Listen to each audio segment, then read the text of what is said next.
Assalamualaikum warahmatullahi wabarakatuh. Welcome back to Mathematics Session with Mr. Hardi. Bersama saya, Bapak Hardi Setiawan, Guru Matematika SMP Islam Rodatul Jannah, Kota Payakumbuh, Sumatera Barat. Dan pada video kali ini, kita akan membahas tentang bentuk akar, yaitu materi kelas 9, khususnya tentang sifat operasi pada bentuk akar. Are you ready? Mari kita belajar bersama.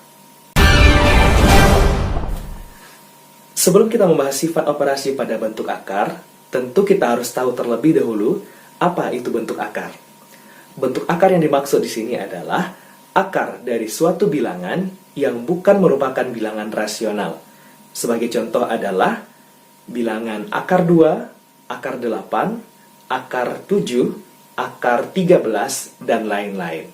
Sedangkan akar 25 bukanlah termasuk ke dalam bentuk akar yang akan kita bahas di sini. Karena akar 25 adalah sebuah bilangan rasional, yaitu 5. Begitu juga dengan akar 4, akar 9, dan lain-lain. Ada beberapa sifat operasi pada bentuk akar yang akan kita bahas pada kesempatan kali ini. Dalam melakukan operasi pada bentuk akar, ada beberapa sifat yang harus kita perhatikan. Yang pertama, untuk penjumlahan dan pengurangan bentuk akar. Cara melakukan penjumlahan dan pengurangan bentuk akar itu mirip sekali dengan kita melakukan penjumlahan dan pengurangan pada bentuk aljabar, di mana syarat yang paling penting adalah pada bentuk aljabar, sebagai contoh, kita dapat melakukan penjumlahan ataupun pengurangan saat memiliki variabel yang sama.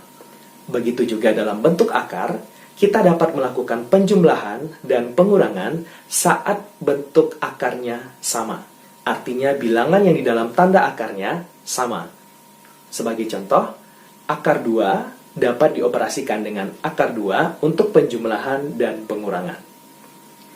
Dalam penjumlahan dan pengurangan bentuk akar berlaku P akar Q ditambah dengan R akar Q akan sama hasilnya dengan P ditambahkan dengan R akar Q. Artinya, kita hanya melakukan penjumlahan pada koefisien dari akarnya saja. Begitu juga untuk pengurangan bentuk akar.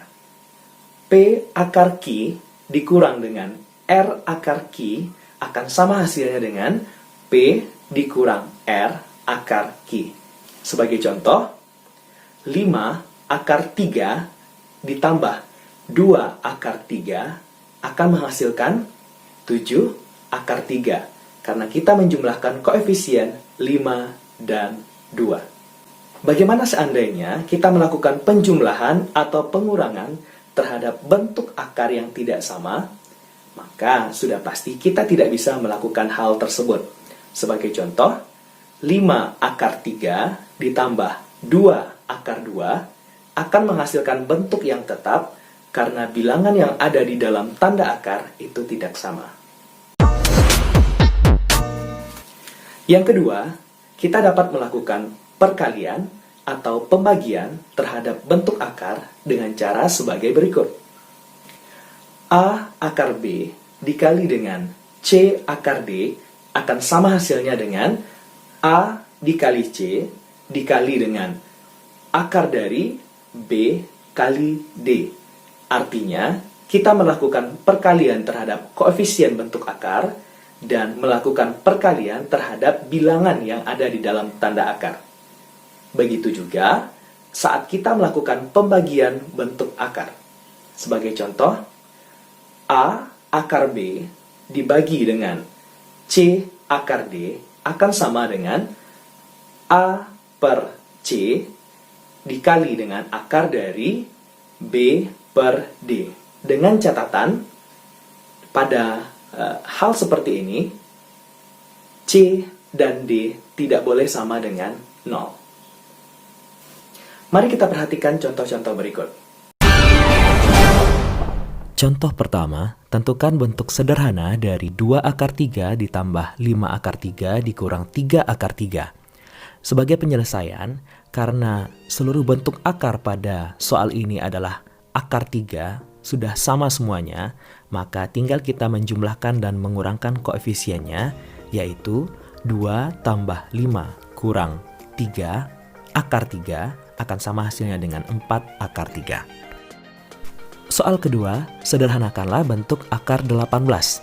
Untuk menyelesaikan soal ini, kita perlu memecah 18 menjadi bentuk perkalian sebuah bilangan kuadrat dengan bilangan yang lain, yaitu akar dari 9 dikali 2. Akar 9 dikali 2 sama dengan akar 9 dikali akar 2, sehingga kita dapat menyederhanakannya sebagai 3 akar 2.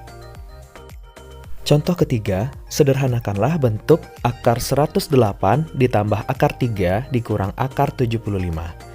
Untuk soal ini, karena seluruh bentuk akarnya belum sama, maka langkah kita adalah seperti langkah nomor 2, yaitu memecah akar 108 menjadi akar 36 kali 3 dan akar 75 menjadi akar 25 dikali 3, sehingga terbentuklah soal yang baru, yaitu akar 108 menjadi 6 akar 3 ditambah akar 3 dan akar 75 menjadi 5 akar 3 diperoleh 2 akar 3.